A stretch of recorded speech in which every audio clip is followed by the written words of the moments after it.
Thanks. Thanks for the reminder. No problem.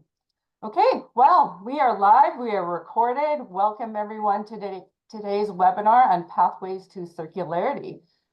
This webinar kicks off a two-part series about the shift to circularity in supply chains. In this session, we're going to dive into the core principles of circular economy and its potential impact on supply chains. Discover how to adopt circular practices and enhance value and set your organization on a path towards a more sustainable supply chain. I'm going to lead in with our landing acknowledgement. I would like to begin by acknowledging the Indigenous people of all the lands we are on today. While we meet today on a virtual platform, I'd like to take a moment to acknowledge the importance of the lands which we call home. We do this to reaffirm our commitment and responsibility in improving relationships between nations and to improve our own understanding of local Indigenous people and their cultures. From coast to coast, we acknowledge the ancestral and unceded territory of the Inuit, Métis, and First Nations people that we call this land home. Just a few housekeeping items. So we will have a chat function. So I will be monitoring that with Donna Lynn. So we'll handle those questions at the end. As I said, we are live and we are recording and it will be shared after this webinar. I'll also be putting a survey link into our chat function. So take the survey. This project and survey are funded by ParisCan that aims to empower businesses and the supply chain industry to adopt and grow in the transition to a circular economy. Help us in shaping more sustainable and resilient future for Manitoba and Saskatchewan. Your voice can help make a difference. Okay, so Donna Lynn, do you want to pop on and say hi to some of your members? Sure. So hi, everyone. I'm Donna Lynn Thorsteinson. I'm the CEO and Executive Director for Supply Chain Canada Saskatchewan Institute. Erin's here representing Supply Chain Canada Manitoba Institute and Supply Chain Manitoba. So we're co-hosting this webinar and great to see all of our members and non-members and guests from across Canada. Of course, I wanted to say a special hello to our members in Saskatchewan. Back to you, Erin. Okay, awesome. Thank you, Donalyn. Okay, let's introduce our two rock star presenters today. First is Tanis Ostermann. She is the principal and founder of CanSustain, a Manitoba firm specializing in environmental and sustainability management issues and solutions. She has worked in the field of environmental and sustainability management system development and improvement for over 25 years, has led the design, facilitation, and development of sustainability and ESG projects. She is an environmental professional certified through the Canadian Environmental Certification Approvals Board. She has a Bachelor of Science in Environmental Toxicology and a Master's of Environment, focusing on the use of existing well-functioning management systems to enhancing sustainability performance. And then Mike, who's going to be taking off the lead. Mike Fernandes owns and operates StrategyMakers Consulting, Inc., providing strategic advisory and project management support systems to government, public sector agencies, nonprofit organizations, and small, medium-sized businesses, primarily in two areas of specialty: environmental sustainability and organizational strategy, management, and leadership. He has over 30 years in his career, and Mike has successfully completed numerous projects in a wide range of sectors, both in Manitoba and across Canada. All right, I'm going to put myself on mute, and Mike, you want to take it over? Hi, good morning, everyone.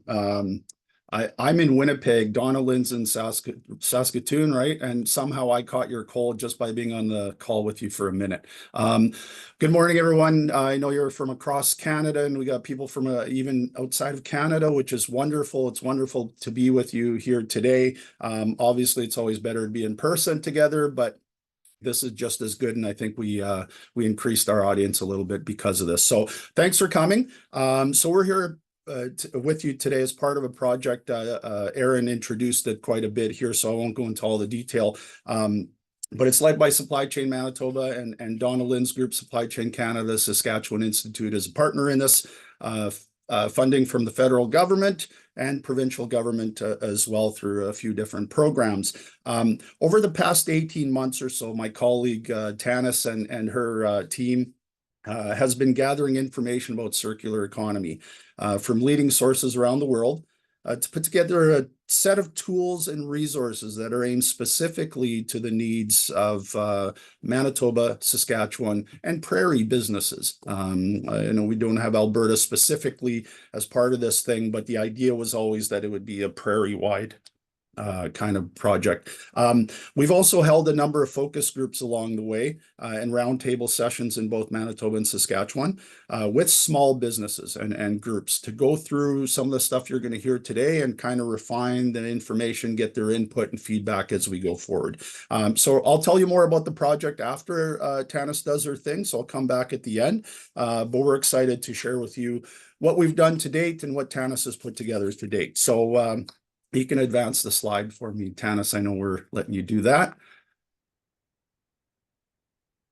There we go. So our objectives today are kind of threefold. So we're providing with foundational information here. So on circular economy principles and practices and things that'll help your business innovate and grow.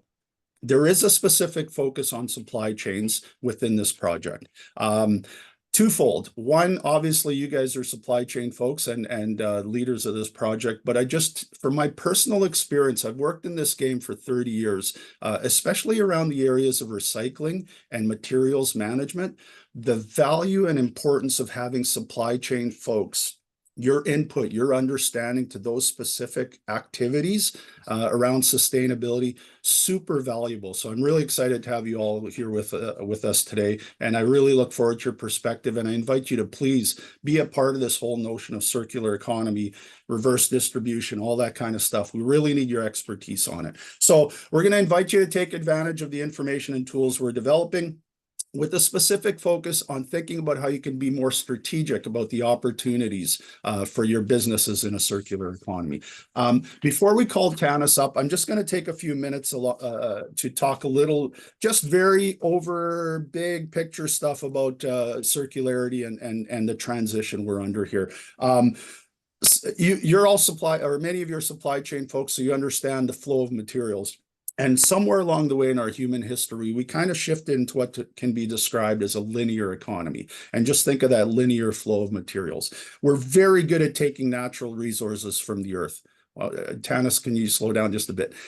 We're very good at taking resources from the earth. We're very good at applying human power, money, investment money, energy into these things.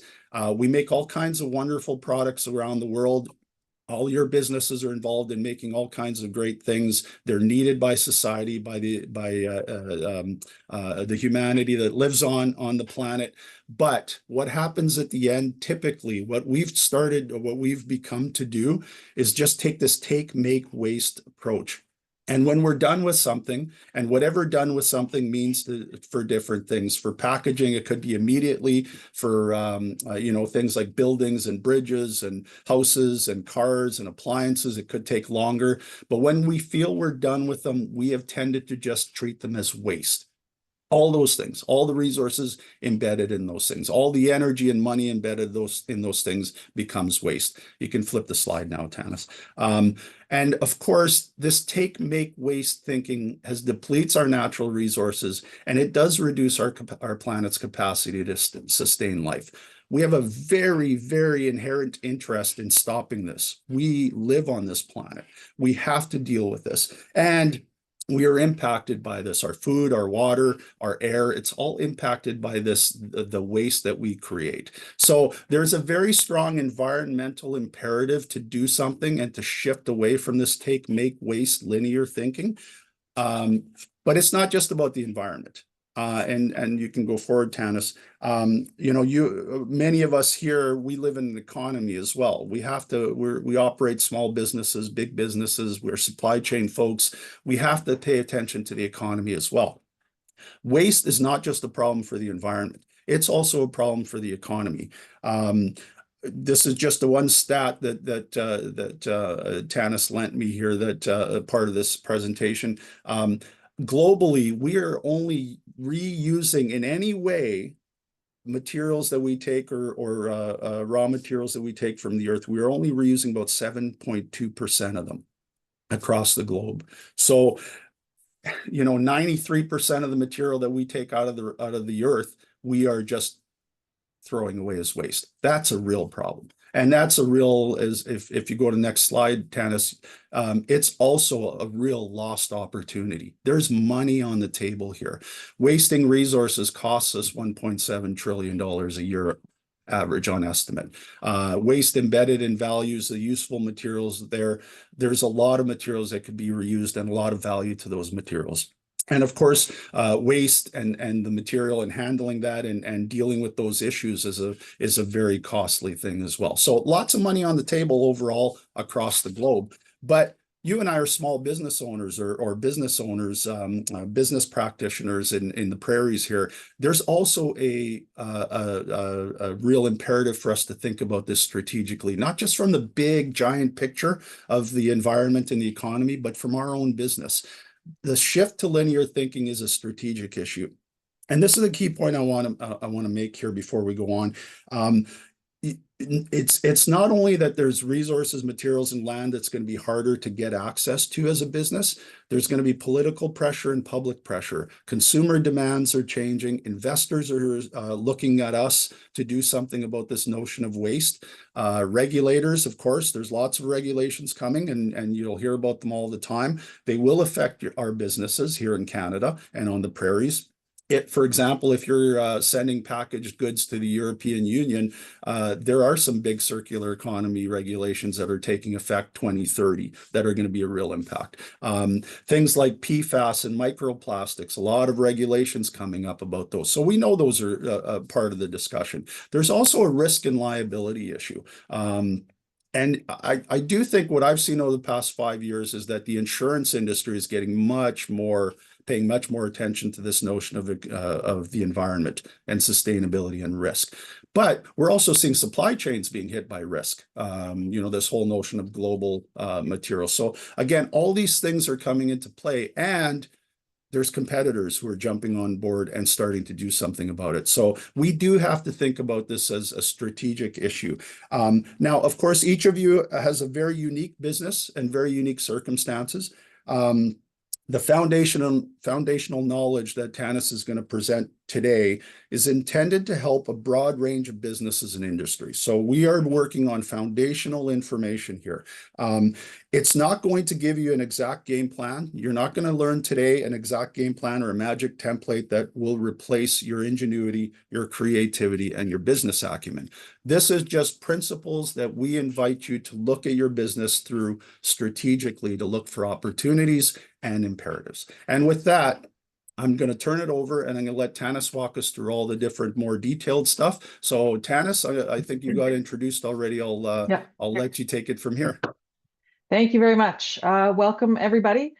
Mike and I have been going through this roadshow either in person or virtually for almost a year now, and we continue to refine the information and update it.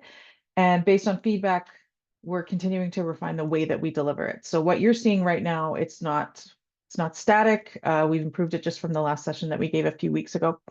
Aaron, you did mention at the beginning that you would be monitoring the chat. So I'm just going to go ahead and suggest to people that if you have questions as we go forward, please put them in the chat. And Aaron, you can stop me and we can address them at the moment or in the moment. If we do run out of time stumble on a really big question in the chat that we don't think we'll be able to get to, we'll make note of it. And certainly we can talk about it later with you, or if we have time at the end, we can go over it again, but we won't lose it. And here we go. So Mike briefly went through conceptually what we're trying to move away from, and that is the linear economy. So for those of us that need a little bit more of a process flow or a graphic around it, that's how I think. We want to go and show you what circularity actually is. Now, as we go through this, what I'd like to remind you of is that what you're seeing are the high points of the foundational information that's been developed in association with the Prairies Can funding mandate for this project. And so should those of you who are interested in this follow this with us for the next little while, you will see more information as we're able to release the entire foundational information segment into the wild.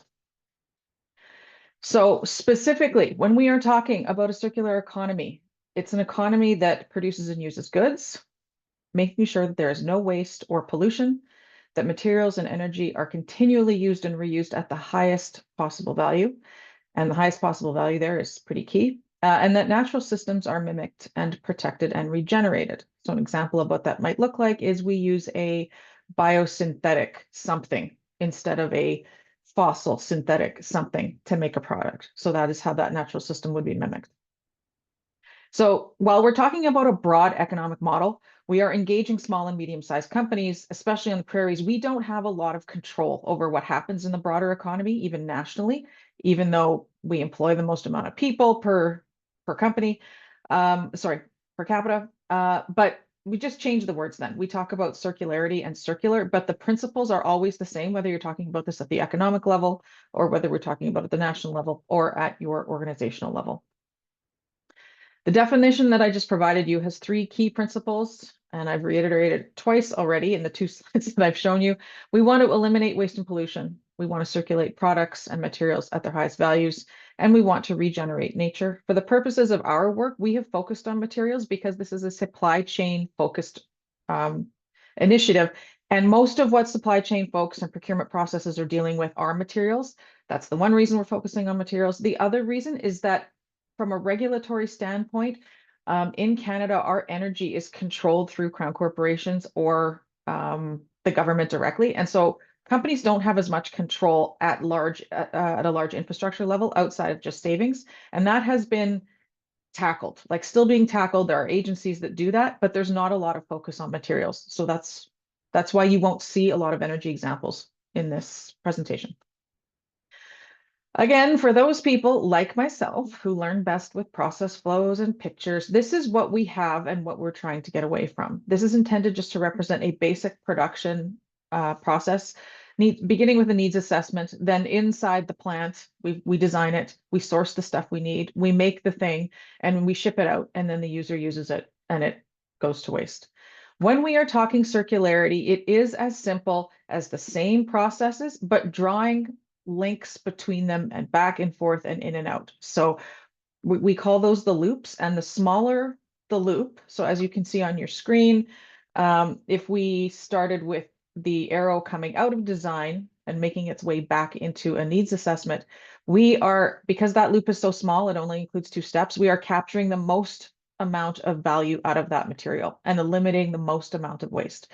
So what we are looking for as we go through this whole thing, as we talk about business models and practices, we are looking to create loops of material flow in our existing processes. That's sort of the principle that we go forward with.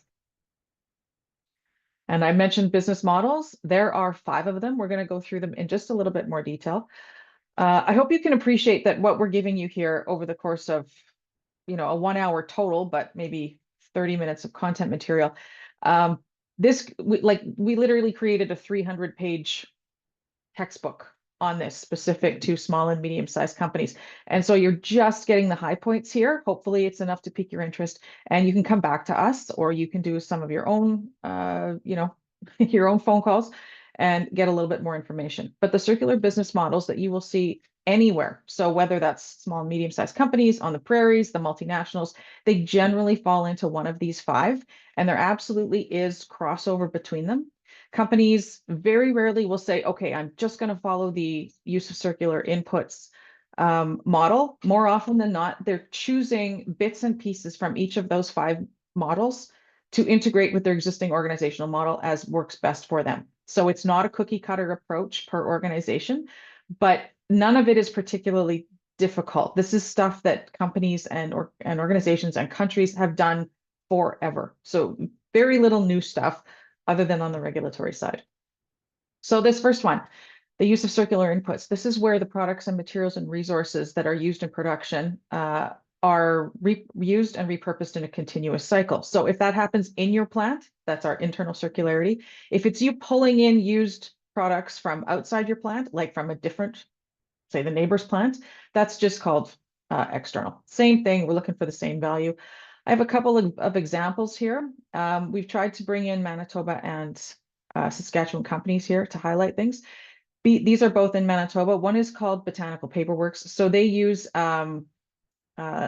seed, they develop seed-based paper. And so they use off-cut paper stock from other processes, plus the seeds to create just the most beautiful products. Like it's the kind of things you see in wedding invitations. New Flyer, they're a Manitoba-based bus manufacturing company, and they develop hybrid, like they've gone from regular diesel to hybrid and now everything in between, and they pull their own products back into the shop. So they use those circular inputs. And related to this is resource recovery and recycling. It's the process of collecting and reusing or recycling to get more value out of the materials and energies from the waste streams. So in the last example, we might use the exact same product from A to B and then back into A. Here, we might take the waste stream from A, turn it into something else, or downcycle it, sometimes upcycle it, into something else that can be applied to B. So examples here, Gerdau, it's I think, Brazilian company, but we have a fairly big foundry and recycling shop here in Manitoba, and they pull in steel from all over the place and then they recycle it for sale for industrial purposes. And then in, I think, Saskatoon, sorry guys, I can't remember if C&B is Regina or Saskatoon, but pallet recyclers. So this is one of the oldest ones for industrial recycling, because it's always a shock to me when we build these pallets strictly for carting something, and then it took forever for people to realize that we could recycle them. But this is resource recovery. Product life extension. So now we're getting into the stuff that is not top of mind every day, and maybe, we can do it, but it's going to be just a little bit different than the way we view things. So this is where we prolong the period of usefulness of the product that we're talking about. So Standard Aero, again, that is a Winnipeg example. So this company is over 100 years old, and the entire business model is remanufacturing aerospace engines. So it is product life extension. That's the whole thing. And I can guarantee you 100 years ago, it wasn't like, oh, hey guys, let's find the most environmentally friendly way to repair or to enter the aerospace market. It's because it made good business sense. 100 years later, it still makes good business sense. And then there's hundreds of original equipment manufacturers across the world that use that model. And if it's good enough for them, it's good enough for small and medium-sized companies. And we have to remember that. The next example there, IKEA, on product life extension, they have been mandated. Mike mentioned some European Union regulations, and everything that happens there eventually finds its way over here. And so if you go into your local IKEA, you can see this. They will be creating repair manuals for every single thing that they sell. All of this is supposed to be wound up by 2030. And so we have our instruction manuals for how to put the couch together. Now we're going to get instruction manuals for how to repair something on the couch or the table or the fridge or the whatever. So we are extending the life of the products that we purchase. And sorry, I just want to say one thing on the IKEA side, and we're saying the same thing out of Apple and some other major consumer products. This is being driven by consumers and voters. This is not being driven by share price. It's probably costing IKEA a little bit more to do this. There is, I suppose, some small risk of lower volume of sales, but they have worked this out, so they're not going to lose any money, but they understand that the communities around them want to eliminate waste. Again, if it's applying to them, eventually it will find its way down to us on the prairies and our small and medium-sized companies. Tanis, I'm just Yes. going to jump in. There's a good Sure. question. I think you're probably going to be touching on it, but we do have a question on, do you have any tips on convincing leadership, the decision makers, that improvements in business circularity will be significantly captured internally to justify investments in more circular models, processes, technology? Thank you for the question. So we'll skip asset sharing just for a second. The short answer is, in this presentation, you're not going to find specific examples or ways to do that. We touch on what the topics need to be to make that argument.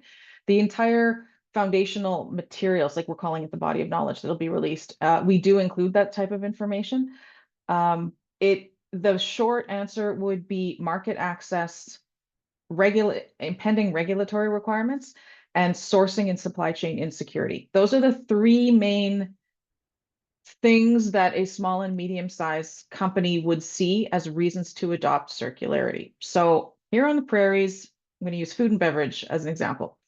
Unless you're a primary producer, no, even if you are a primary producer, every food and beverage manufacturer in Saskatchewan and Manitoba is going to be playing into the supply chains of the multinational food and beverage companies. So like a Unilever or Pepsi. And if they're not there, they want to be there. Now, those companies are subjected to a tremendous amount by complexity and by volume of regulation related to materials and waste management and circularity.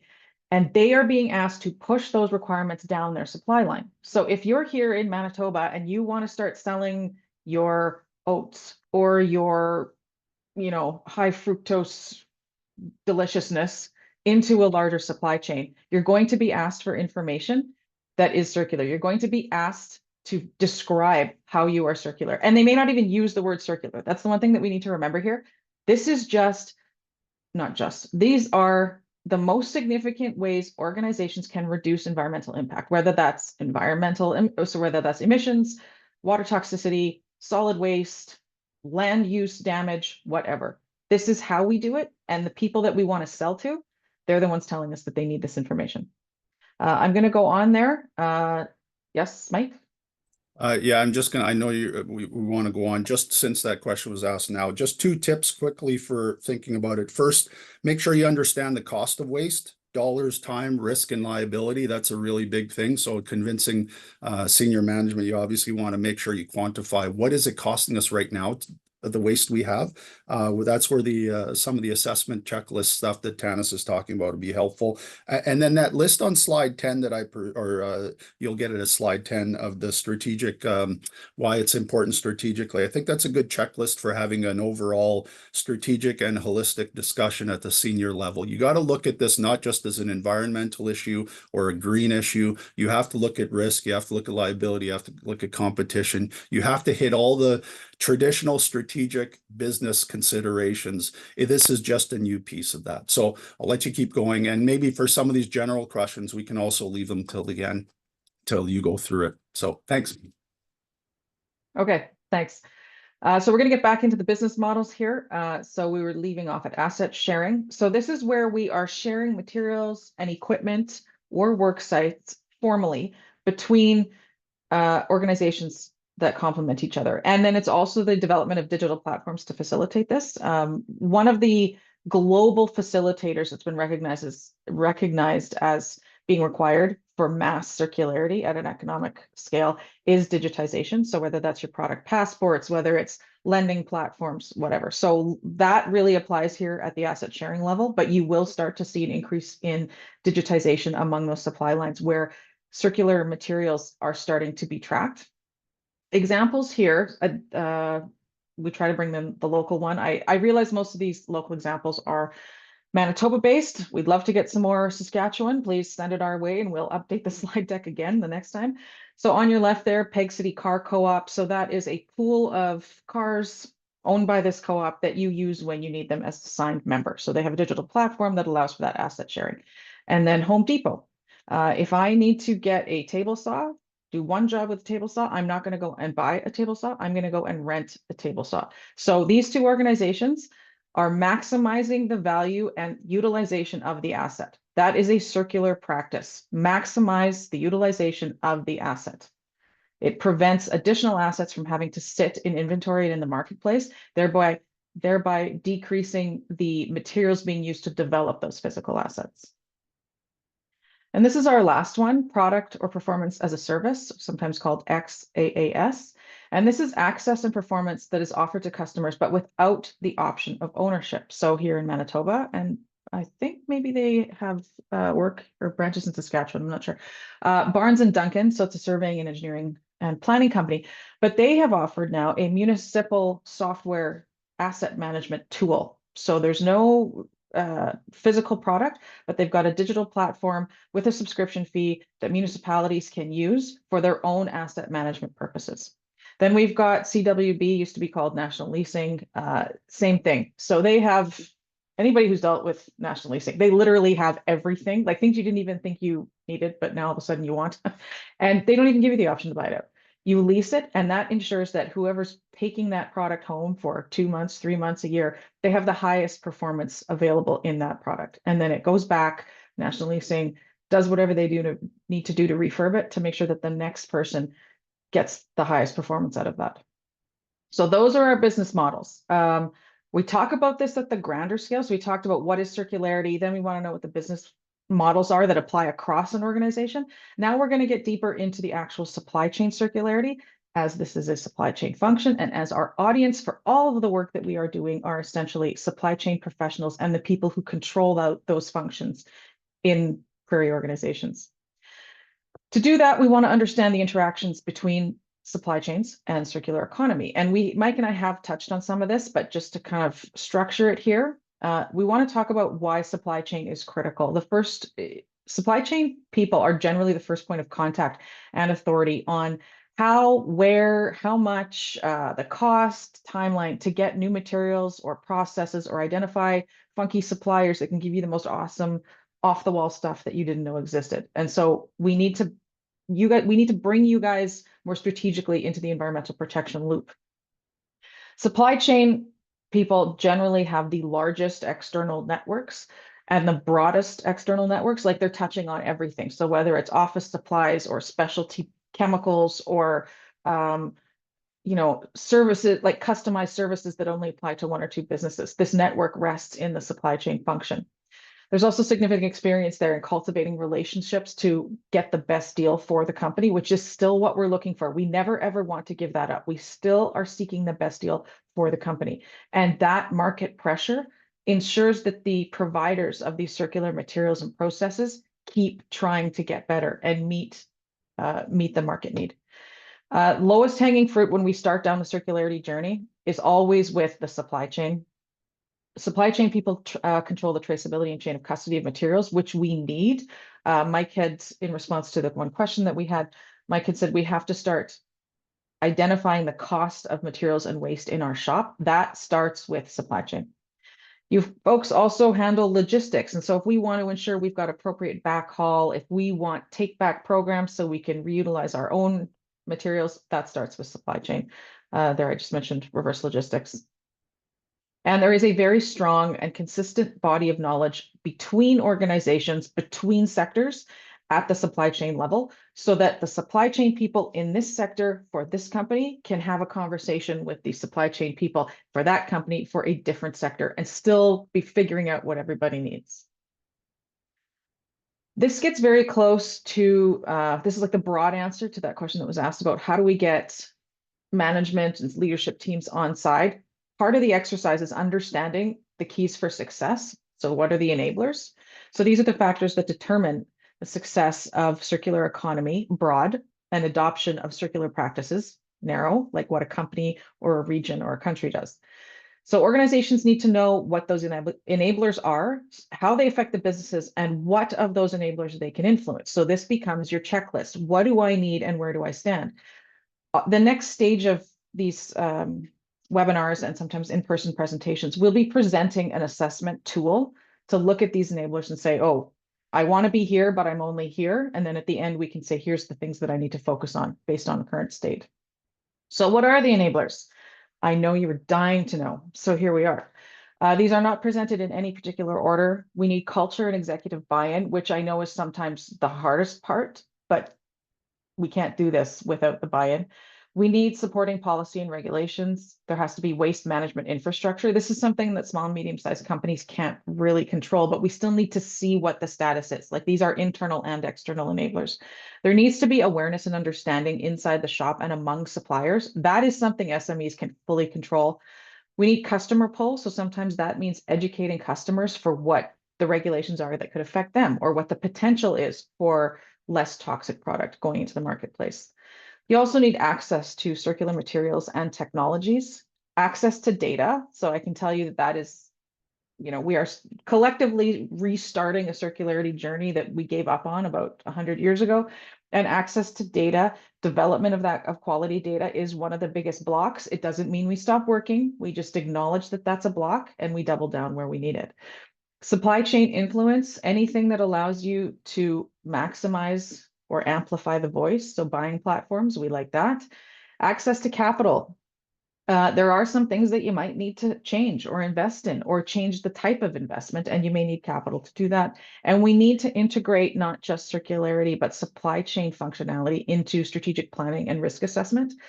I'm very happy with the fact that even in the 2 years that we've been on this project, we have seen the supply chain function elevate in importance and be brought more into strategic planning within small organizations. But in lots of companies, it's still we need you, but you're not really involved in the planning and success of the company. So then we talk about the challenges. So these are the things that would prevent or limit the adoption of circular practices. There are many, as you can imagine, and we need to know what they are so that we know what we can focus on. So what are they? So we've got ones that can be classified under culture and governance. So that this relates to the previous point I was making. So supply chain functionality historically has been thought of as transactional. We need to move it into the sphere of strategic, knowing that it's directing transactional activity, but it still has a very strong foothold in the overall operating of the business. There is a cultural block to anything. Especially at the business level, it's really hard to convince people that you don't need that shiny new thing that you're only going to get 100 hours of wear on in a year. We don't need that. You can share, you can have something refurbished, put a new coat of paint on it, make it look shiny. But that mental block, not only is that a problem at the consumer level, it's a problem among business owners. And inertia. So anybody who is or has tried to get a 65-year-old successful small business owner to change a thing before he or she carries out their succession plan and can't get it done for no apparent reason, that is called inertia. And particularly on the prairies, I don't know why this is. We do this. We do this more than other regions, and we need to not do that. Data and information. Providing or proving profitability, that relates very much to the third point there, lack of data. There's limited awareness of information. That's something we can control. And lack of access to alternative materials. This is where you have to go and talk to your suppliers. But when we identify these challenges and start to resolve them, we are getting ready to deal with some of the external forces or challenges, which include scale, the distance, lack of infrastructure, product tolerances. If you are in food safety, health, aerospace, your customer is going to tell you absolutely not. Maybe so. Regeneration of nature. If we're relying on natural systems, they need to regenerate. Dealing with limited demand for circular products, costs and financing, and also the lack of complementary regulatory structure. So specific examples for my supply chain best friends. And when we talk supply chain for this entire project, we have broken these down into 3 bits. So sourcing and procurement are together, and then transportation and warehousing. And that's what these examples will cover. As I'm sure you can appreciate, sourcing and procurement is where most of the low-hanging fruit is right now. And that's where most of the detail in the work that we've done resides. So some examples of specific practices. So securing inputs that are used, recycled, repurposed. You have to verify that. You can't just take somebody's word for it. Okay, if they're telling you something is, 30% recycled aluminum, they have to have the paperwork to demonstrate that, or it does not count. And that includes if you're offering that to somebody else, you have to have the paperwork to show that that counts. You want durable, and that includes service agreements. Like you want to be able to say, if this breaks, what are you doing that's going to stop me from having to buy a brand new thing? Modularity, fantastic. Always seek that out. Anything that's low waste, low emission, low water, also get it verified. If you can source locally, you're shrinking that loop. You're making that transportation loop and generally the materials and minerals component of it smaller. And so you're becoming more circular. When you're promoting and seeking opportunities for asset sharing, like you should be going out to every single supplier and people should be coming to you and saying, how can I share this? Go to the neighbors. What do you use? Can we share it with you? Are you only using it for 50 hours? We only need it for 20. Maybe we could pay you for some of that. try experimenting and pilot testing. Most suppliers, if they're trying to get something new onto the market, they will offer capacity for it. This is how you can test it. Maybe it's a reduced fee. Maybe it's time limited. Maybe they give you extra equipment to test it so you don't worry about your own QA and QC. You can tighten procurement specifications in your own shop. And we talked about this. You can leverage group buying platforms. On the transportation side, this is a lot easier. What we have found, sorry, I'll go through the whole list here. This has been, this stuff is already in play. And it's because for transportation, anything that you can do to cut down on fuel usage has an automatic dollar value. And in transportation, the primary circular benefit is the reduced fuel cost. So that includes route optimization, load collaboration, packaging, don't get funky looking packages, make them standard, make them fit in the truck, sustainable vehicle and fuel use. And so that would include long haul electric or hybrid vehicles, biofuels, reverse logistics, backhaul. Apparently, and so we had somebody from Manitoba Transport Association tell us that driver training, there's been an estimate of that could reduce fuel consumption, like properly trained drivers, by about 80%, which is shocking to me, but it sticks in my head. And incorporation of telematics or GPS. Now we go into warehousing. Smaller environmental footprint, so higher sometimes on the energy and emission side, but on the materials side can be a little bit lower of a footprint. But this is where we get into proper inventory management and spares optimization. We want to have designated areas for return products. I have been in warehouses where the only thing they can point to for why we don't do this is they don't have a designated area for product take back. That seems like it's a fairly easy thing to solve. Sharing of warehouse space. Again, this is done pretty consistently and has been for a long time, but just making sure that we're sharing every inch of it where we can. Energy efficiency measures. I know in Manitoba, we have Efficiency Manitoba, and they support businesses with these efficiency measures. Local warehousing wherever possible, but that does mean that local warehousing offerings have to have the appropriate, quality controls and temperature controls and security. And sometimes we don't get that. And reuse of packaging and shipping materials. So whatever you're taking off products, can you put it back on when you're shipping your own stuff out? Okay, Mike, I think you're going to want to talk about why we're telling everybody about all this and why we think it's important. Yeah, before we do that, Tanis, I think this might be a good place to pause. I mean, you did a wonderful job going through a lot of material in a brief amount of time. So why don't we see if there's any questions or about the specifics, and then we can talk a little bit about the next steps. Is that okay? It just might be easier to do it right now. So sure. I don't see any questions on the chat group other than can we get a copy of this presentation? And yes, we will be, the recordings available, as Aaron just answered, and we will be looking at how we can share this material. I'll talk a little bit about when it's going to become full on public and you'll be able to access it in a second. But any technical questions that you want to take this opportunity, we don't have time for a lot of them, but you got an opportunity here to ask Tanis about some of this stuff. So I'm going to pause here, see if there's any questions. I am seeing, Aaron, can you moderate the chat? I see a few things there, but I'm not sure what we want to address. It's great that you guys are so engaged with this. We will keep a copy of these questions, and we will try to address them if they're not addressed here in an email that we sent to Donalyn and Aaron for circulation.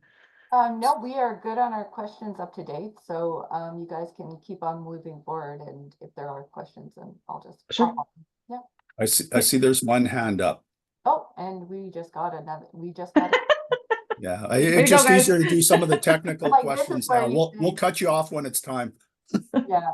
Okay, so let's go to the chat question first. So if a new person wants to be part of circular economy and interested in recycling business, small scale, like producing bricks for one-time use, plastic, or with bottles, is there an organization who would help in circular economy? I am keen to know how to be part of it. There are many landfilled sites, which is a main source for small initiatives. Thank you, Nazar. Yeah, I can tackle that with the bad news. There is no specific single organization, and that is part of the problem. So one of the gaps that we are wanting to fill by providing all of this foundational information in this program, and through that, creating networks, is so that we can answer these kinds of questions. So like this question has been posed now, ideally, we get to the end of this project, we provide our reports, which will include recommendations like we need a better way for prairie companies to communicate with each other to find out the sources for these products and processes. Maybe that the next iteration of this project can result in the cultivation of more structured networks and platforms. I know in different parts of the country, digital product sharing and digital marketplaces for used products have been tried. We do still have to account for our own temperature and geography issues that, like, say, Europe doesn't have. So it doesn't mean we can't do it. We just have to be much more focused about it. So like I said, bad news, nothing that I'm aware of right now, but everyone involved is aware of this gap, and we're actively trying to do things to fill the gap. Yeah, can I ask, maybe Aaron, maybe you have that handy, or else Nasser can tell us, what province are you in or what jurisdiction? And the reason I asked that is that, what's that? I think he might be direct messaging, but shall we take the hand up question? Yeah, sure. Just so you know, though, there are like there's a lot of work being done on the recycling front within each of the provinces across Canada. And there are organizations that you can talk to. I would suggest one of the best places to start is your industry association. So, for example, if you were talking about bricks, then I would go to the local construction industry and ask them who's doing recycling, what recycling is there, what provincial department is, if any, is regulating programs around that, and how do I find these people? If it's around packaging, then you got to look at, what type of food packaging or whatever, and you start the same kind of line of questioning. But those sectors, those industry associations are a really good place to start to find out what is happening, who's doing things, are there funding programs, who's using this material. It's a really good starting point. Oh, Winnipeg. Okay. Yeah. Funding for infrastructure. Nasir, you're going to see my contact information. I can help you find maybe some contacts in Manitoba, depending on the material. I'm happy to share that after. We'll put up our contact information in a second. Okay. We'll go up with our next questions here. Aaron? Okay, Who's next? so I don't know. Oh, asked to unmute. I don't know if he's going to ask the question, but during the meantime, the one who has the hand up, if you don't mind putting in the chat, we can definitely get that answered. Okay, so Calvin is curious on speaking. Can you speak on number one, cleaning of goods before reuse recycling, and number two, not sure if that's a spell. ID of goods, for example, multiple plastics and metals, wood symbols on product. Sorry if I butchered some of the question, but does that make sense to you, Tanis or Mike? Yeah, Mike, do you want to take a run at that? Yeah, I'll start, Calvin. In terms of the cleaning of materials, I think this is one of the challenges that, again, these aren't solutions that are standard made. There's a lot of work to be done here, and it is a pretty critical piece for any manufacturer that's looking at using materials. They want to make sure they're in a good condition, and they can be used properly in this stuff. So when we're talking about circular materials, there's no shortcut here. What we're talking about has to be the same quality control specifications that you can use in your business when you're developing things. I'll give you one quick example. I always was hoping that we could get the furniture manufacturers here in Manitoba connected with the construction sector. There's a lot of 2x4s and old oriented strand board scraps that are too small to use in construction that might be really useful for furniture making. Believe it or not, some of them have 2x lumber and plywood and things like that in their process. The challenge is, of course, that they have very standard needs. They have very highly automated equipment. It has to be in a very, very ready to go quality, or a lot of work has to be done. So that's an important, we're not discounting that. Identifying the type of material is another big piece of this. And it's why you always hear about recycling doesn't work. costs too much money, all that stuff. It's because you can't just throw everything, every plastic into a lump and say, hey, manufacturer, use this stuff. There's a lot of work that needs to be done on this stuff. Reverse logistics is just as complicated or more complicated than logistics going the other way. So we're not talking shortcuts. This is not our presentation today isn't taking away from any of the fact that there's a lot of work and real detailed manufacturing business considerations that need to be done. But those are two very important pieces. Identifying the materials, I think it's getting a little bit better as we go here, but there's certainly a lot of need for all kinds of things. We're starting to see some, what do they call it, radio frequency tagging that's happening in some of these industries on the waste side that I think are going to help a little bit, but there's still lots of work to go. Yeah, if I'll add to that, Mike. So yeah, digital passports, so that radio frequency tag that Mike's talking about, that is becoming very common. And I believe in some European Union countries, if not the European Union itself, are becoming mandatory for certain products and certain sectors. And as I said earlier, if it's happening there, we can start the countdown clock for when it migrates here, particularly because it's the multinationals that are directing this and are the recipients of the policy. So they will fan it out to their entire conglomerate.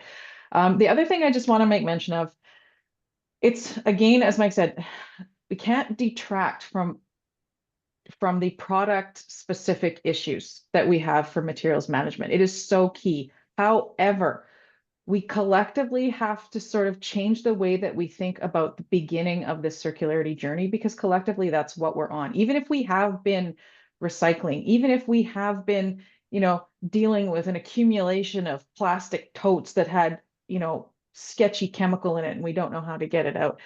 We have to start at the organizational level and the supply chain function level. And so while we may not be able to provide you with the answer for what to do with your bricks or how to clean out your product or how to ID a specific thing, if you start with your supply chain, your own suppliers, and you say, this is what I need, but going through the exercise at an organizational level to say, this is what we want. We want to make sure we are utilizing all of our assets. We want to make sure that where possible, every single product we are using has some sort of environmental benefit, or at the very least, minimal environmental impact to it. You're still making change, even if we're not addressing the brick problem or the container problem or the ID problem. That will come. Those technical solutions already exist.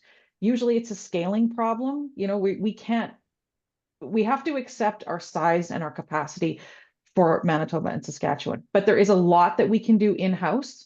And so I would encourage all of you to think about starting at that point and not get scared and, discouraged from the materials portion just yet. Michael. This is going to be a journey, folks. I really think that the bottom line is start thinking about it strategically, but this is going to be a journey, and we're in early stages. Some companies are doing wonderful things. Gerdau is an example. I know they're here. I think we have a representative who signed up for this. Gerdau is pulling cars and appliances from northern Manitoba communities into their plant in Selkirk and using that steel to make new products. I mean, we have some models to work from, but this is going to be a journey across the globe. I think, Aaron, if it's okay, I think we're kind of getting on in time. What I'm going to suggest is Tanis and our contact information is going to be up on one of the slides right at the end there. So some of you who put stuff in the chat, if you do want to follow up with us with an email question, we'll be happy to see what we can offer you in terms of information. But just in respect for everyone's time, maybe I'll just do these final wrap-up slides, and we will have a conversation again, which I'll tell you about in just a second. Is that okay, everyone? Well, I'm assuming it's okay. Aaron signed off, so it's okay. All right. Tanis, you can go to the next slide. So today, we gave Tanis like 30 minutes or 35 minutes to present 300 pages. Those 300 pages, that textbook, it is going to be further developed. It's we got website folks working on it right now, developing a online portal where it's going to be available as modules where you can read into the full detail of it, all that kind of stuff. We're working through that now. Part of today is to get you teasing and thinking about the strategy and circular economy strategy for your business, that kind of thing. But also, you know, to get input into how we go forward. Your questions are really helpful for us to think about, are we answering those in a way that makes sense? So part two, we're going to have a part two webinar. We don't have the date yet. It'll be in February, March area. But we are going to be coming back with part two. Tanis and her team are working on the checklist and assessment tools and some of the things where you can start to take action on this thinking a little bit. And so we'll come back to you, and you'll get an invitation through the supply chain folks for that when we have a date. So that's going to be next. And then, like I said, we're going to have the presentation of the final tools and resources. Those will be advising everybody who's been part of this and broadcasting that these materials are now available, and the website link and all that other stuff, which you'll be able to access. And that'll be available through Supply Chain Manitoba. And I think Donna Lynn as a partner is also working to get that out. In the meantime, we will send you a copy of the slides from today. Just so you have those as quick resources and to spark your thinking a little bit. Like I said, I think we have our information at the end. But I have one ask for you. Like I said, this is part of a 2-year project, and we all recognize that this is information that's starting us thinking, catching us up to some parts of the world where they've been talking about this circular economy with their businesses for a while. But it is in the starting process, and even the governments who have funded this have recognized this is a starting point. We need to keep moving forward. A really important piece of that is we need your input, and take a screenshot of this QR code or the link. I think Aaron put it in the chat function. We really need businesses' input to where we go next. We've done 2 years of surveys already. That's what helped inform that people just need more awareness of the concept, a little bit of an understanding of the foundational stuff. It was very valuable, the information we got back from folks and the feedback. And now we need that next level of information so we can go and start to shape, okay, what do we do with this knowledge? We have foundational stuff out there. We have a checklist out there. Tanis talked about a hub where you could bring people together to find materials, who needs them, who doesn't, all that kind of stuff. And we need your input on that. So please, this is the QR code. This is the link. Please take 10 minutes and respond. And you get the chance to win. If you do it before December 30th, you get a chance to win 2 Visa cards, one in December, and you got a second chance in March. So fill in that question or that survey as soon as possible so you get a chance to win. If you can't do it before December 30th, we're going to do another draw for a Visa card in March, so you might get a second chance. So recognize your time is valuable. We really want your input, and so we're hoping that that'll give you some extra incentive to provide some input to this process. And that's all we have for you today. Like I said, our contact information is right there. I know that you had some questions that may not have been answered in the chat. You might have ongoing questions, those kinds of things.